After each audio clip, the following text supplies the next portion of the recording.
দাও, উনিও পাইছিল একদিন ফোনে ছবি তুলে রাখছিল। আরে এসে বলার পরে বলে কি এসো না, এটা সিরিয়াস তো ব্যাপার, এটা বাচ্চাদের খাওয়ার ব্যাপার তো। তাহলে দিদিমণি চেতার তো দরকার নেই, উনি চেতে গেছে। কেউ যদি বলে তোমার বাড়ি আমি থেকে এটা মিশেছে, আমি জানি একটু আনন্দ হয় না। ডাল নাই, তেল নাই, নুন নাই, ঝাল নাই, কিছু নাই। ঝাল হলে খায় না। এক কেজি চালের সাথে 250 ডাল। হ্যাঁ, ডাটা মনে হয় বাড়ি থেকে তুলে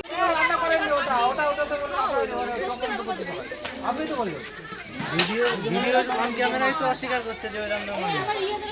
আর আবার বলি বলেছে ওদের বলেছে টিভি এদের বলেছে কিন্তু ভোট পাইছে এখন বলে স্কুলে চাল কোথায় চাল কারণ এবারে ওই যে ছাত্র স্কুলে কেন আসে ডেলিভারি করা ছাত্র নিশ্চয়ই ওনারা টাইমে দেননি, তার জন্য ডেলিভারি হয়ে কেন আমাদের অফিসে সরকার কি 50 গ্রাম খাবার দিয়ে কি পেট ভরায় জল খাবার তাহলে দিতে হবে না সরকারকে 50 গ্রাম জল খাবার কি বলো ওদের তো বাচ্চার পেট ভরবে না 50 গ্রাম জল খাবারে সে হাতায় করে হলুদ নাই তেল নাই নুন নাই তেল তো দেয়ই না কিছু দেখবেন এর মধ্যে কি পড়েছে এটা।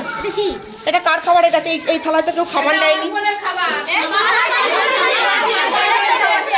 খাবারটা মাটিতে ঢালা হয়েছে গেলে খাওয়াতে গিয়ে খাবার দেওয়া হয়েছে এটা আচ্ছা তাহলে তো ফোন নম্বর সবার কাছে ছিল আরেকটা প্রশ্ন করি আপনাকে, ডেট ওভার করে ছাত্র স্কুলে আসলো কেন?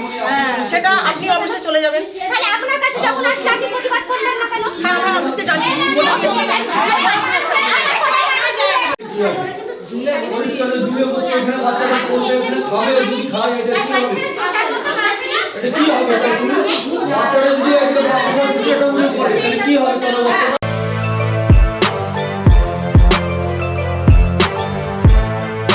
এখন অনেক বড় শ্রী লেদার্স হাওড়া ময়দান। আপনি কি জটিল কিছু সমস্যায় ভুগছেন, সমাধান পেতে চান?